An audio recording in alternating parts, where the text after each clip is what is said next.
Social media ലോകത്തെ ഞെട്ടിക്കുന്ന മാറ്റങ്ങൾക്ക് ഒരുങ്ങി മെറ്റ എത്തുന്നു. നമ്മൾ നിത്യവും ഉപയോഗിക്കുന്ന ഇൻസ്റ്റഗ്രാം, ഫേസ്ബുക്ക്, വാട്സപ്പ് എന്നിവ പണം നൽകിയുള്ള സബ്സ്ക്രിപ്ഷൻ മോഡലിലേക്ക് മാറ്റാൻ മെറ്റ ആലോചിക്കുന്നതായാണ് പുതിയ റിപ്പോർട്ടുകൾ പുറത്തുവരുന്നത്. നിലവിലുള്ള ബ്ലൂടിക്ക് വെരിഫിക്കേഷന് പുറമെ സാധാരണ ഉപയോക്താക്കൾക്ക് ലഭ്യമല്ലാത്ത മികച്ച ഫീച്ചറുകൾ ഉൾപ്പെടുത്തി ഒരു പ്രീമിയം അനുഭവം നൽകാനാണ് കമ്പനി ലക്ഷ്യമിടുന്നത്. ആധുനികമായ AI സാങ്കേതികവിദ്യയുടെ സഹായത്തോടെ പ്രവർത്തിക്കുന്ന പ്രത്യേക ടൂളുകളാകും ഈ പെയ്ഡ് പതിപ്പിലെ പ്രധാന ആകർഷണം. ഹ്രസ്വമായ AI വീഡിയോകൾ നിർമ്മിക്കാനുള്ള സംവിധാനം, മറ്റുള്ളവർ അറിയാതെ സ്റ്റോറികൾ കാണാനുള്ള സൗകര്യം, നമ്മളെ അൺഫോളോ ചെയ്തവരെ കണ്ടെത്താനുള്ള ടൂളുകൾ എന്നിവ ഇതിൻ്റെ ഭാഗമായേക്കാം എന്നാണ് സൂചന. എന്നാൽ സൗജന്യമായി ലഭിച്ചിരുന്ന സേവനങ്ങൾക്ക് പണം ഈടാക്കാനുള്ള നീക്കം ഉപയോക്താക്കൾക്കിടയിൽ വലിയ ചർച്ചകൾക്കും ആശങ്കകൾക്കും വഴിവെച്ചിട്ടുണ്ട്.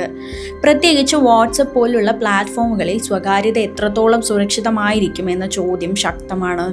ഉപയോക്താക്കളുടെ സ്വകാര്യ വിവരങ്ങൾ AI പരിശീലനത്തിനായി ഉപയോഗിക്കില്ലെന്ന കാര്യത്തിൽ കമ്പനി എത്രത്തോളം ഉറപ്പു നൽകുമെന്നതും വരും ദിവസങ്ങളിൽ നിർണായകമാകും.